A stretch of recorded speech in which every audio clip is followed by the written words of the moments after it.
हाय सगळ्यांना. तर आता बघा संध्याकाळचे 6 वाजले त्या आणि मी तयार झाली. फक्त घरातली झाडून लुटूनच तेवढं काढलंय आणि भाजी वगैरे सकाळची गरम करून ठेवली. इकडे बघा भांडी ही राहिली ती माझी घासायची, पण आम्ही चाललोय आता चौकात. बघा कसं चाललंय. व्हिडिओ शेवटपर्यंत बघा, कुठे स्किप करू नका. बघा मित्रांनो, मी आली पार्लरमध्ये आमच्या ताईंना घेऊन आणि इकडे हे आमच्यासोबत ह्या दोघी पण आल्या त्या बघा महाग लागून बारक्या. सानू हाय कर. सानू बसली बघा इकडचा सगळा परिसर बघत. बघा किती छान वाटते. हा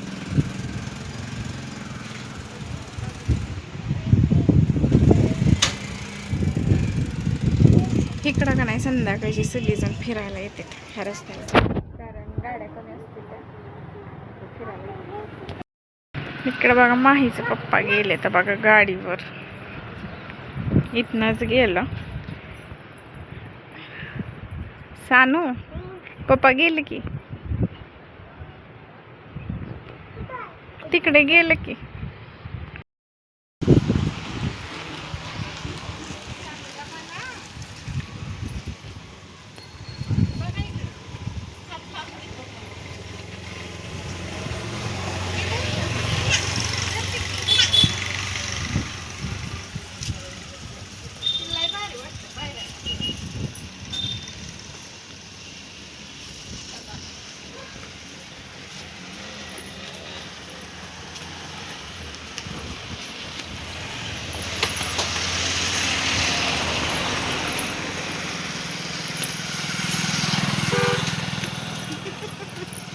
तिला कसलं भारी वाटायला लागले.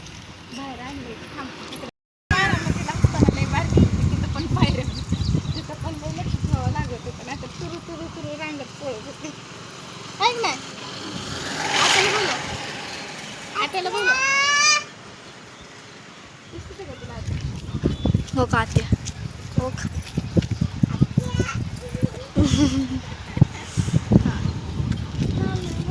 बघा ही झाड बघा, आम्ही ना शाळेत जाताना की नाही अशी झाडं असायची, आम्ही ह्याला कोंबडा म्हणायचो.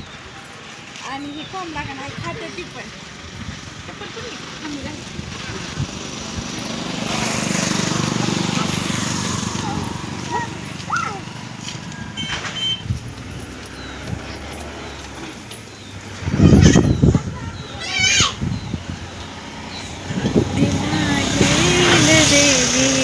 मग पार्लरमधून आल्यानंतर चपलीच्या दुकानात गेलो, चप्पल घेतली. थोडंसं स्टेशनरीमध्ये गेलो, तिथं पण थोडं सामान घेतलं आणि नंतर मग आम्ही आलो कपड्याच्या दुकानात. मग कपड्याच्या दुकानातनं पण थोडंफार सामान घेतलं आणि बिल करायचं होतं, पण गर्दी होती त्यामुळं आम्ही इथं बसलो होतो. पण इथं बसल्यानंतर सानूला लागली भूक म्हणून तिला कुरकुऱ्याचा पुडा घेतला आणि नंतर फिरून फिरून तहान लागली म्हणून आम्ही पाणी पण पिलो.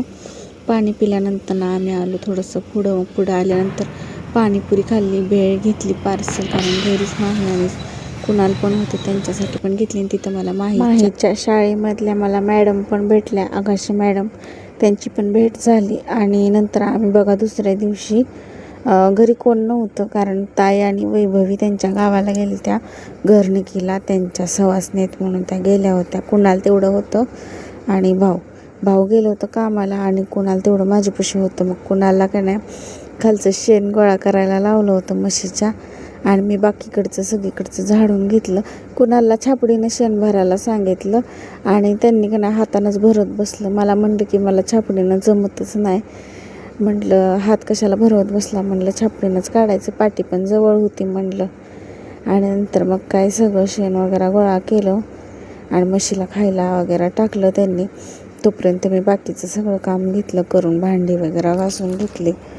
तर आजचा असा माझा ब्लॉग होता. कसा वाटला कमेंट करून नक्की सांगा. जर आवडला असेल तर लाईक, शेअर आणि सबस्क्राईब करायला विसरू नका. भेटू पुढच्या व्हिडिओमध्ये. बाय.